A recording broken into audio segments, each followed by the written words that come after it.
40-50 বছর পর যখন নাতি নাতনিরা এসে আমাকে বলবে, দাদু নেইমার কে, আমি তখন তাদেরকে বলবো, নেইমার জানি না তো। তখন তারা পিছন ফিরে চলে যেতে চাইলে আমি ওদের ডাক দিয়ে বলবো, শুন তাহলে, নেইমার সে তো এক মুকুটবিহীন রাজা ছিল। তার দাপটে কেঁপে উঠত সারা বিশ্ব। সে ছিল ব্রাজিলের গর্ব। সে এমন এক ফুটবলার ছিল যে বিশ্বকাপ ছাড়াই সে সারা বিশ্বের মানুষের প্রিয় ছিল। নেইমার এ এক ক্ষুধার্ত রাক্ষসের নাম, যার গোল কুদায় সবকিছু চুরমার করে দিত। নেইমার এমন একটি নাম যা শুনে PSG, বার্সেলোনা, সান্তোস গর্ব করে বলেছিল, আমাদের কপাল ভালো যে আমরা এমন খেলোয়াড়কে আমাদের করে নিতে পেরেছিলাম। নেইমার সে ছিল কোটি কোটি ছেলেদের রাত জাগার কারণ। সে ছিল কোটি কোটি মেয়ের ফুটবল ভালোবাসার কারণ। নেইমার সে তো ব্রাজিলের সাও পাওলো শহরের গর্বের নাম।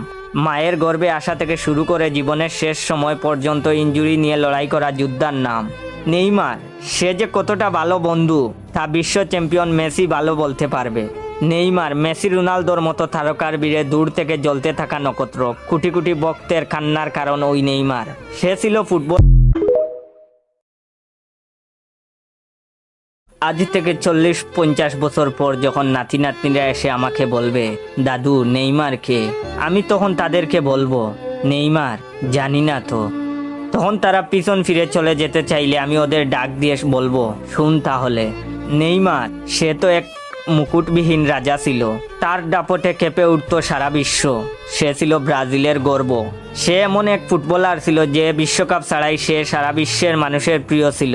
নেইমার এ এক ক্ষুধার্ত রাক্ষসের নাম, যার গোল কুদায় সবকিছু চুরমার করে দিত। নেইমার এমন একটি নাম যা শুনে PSG, বার্সেলোনা, সান্তোস গর্ব করে বলেছিল, আমাদের কপাল ভালো যে আমরা এমন খেলোয়াড়কে আমাদের করে নিতে পেরেছিলাম। নেইমার সে ছিল কোটি কোটি ছেলেদের রাত জাগার কারণ। সে ছিল কোটি কোটি মেয়ের ফুটবল ভালোবাসার কারণ। নেইমার সে তো ব্রাজিলের সাও পাওলো শহরের গর্বের নাম। মায়ের গর্ভে আসা থেকে শুরু করে জীবনের শেষ সময় পর্যন্ত ইনজুরি নিয়ে লড়াই করা যোদ্ধার নাম। নেইমার সে যে কতটা ভালো বন্ধু তা বিশ্ব চ্যাম্পিয়ন মেসি ভালো বলতে পারবে। নেইমার মেসি, রোনালদোর মতো তারকার বীরে দূর থেকে জ্বলতে থাকা নক্ষত্র। কোটি কোটি ভক্তের কান্নার কারণ ওই নেইমার। সে ছিল ফুটবল ইতিহাসের এমন অভিনেতা যে কিনা দোষ না করেও দোষী হয়েছে। তার সাহস এতই ছিল যে ম্যাচ চলাকালীন সময়ে রেফারির কানে বল দিয়ে আঘাত করেছিল। এই সেই নেইমার। নেইমারের একটা ফটো দেখিয়ে বুঝতেই পারবো না যে কখন চোখের কোণে পানি জমা হয়ে গেছে। নাতি নাতনিরা বলবে, দাদু তুমি কাঁদছো কেন?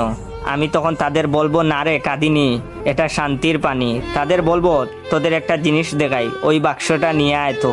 বাক্স খুলে দেখাবো নেইমারের সাথে তোলা ছবি আর নেইমারের স্বাক্ষরিত একটা হলুদ রঙের জার্সি। জানি না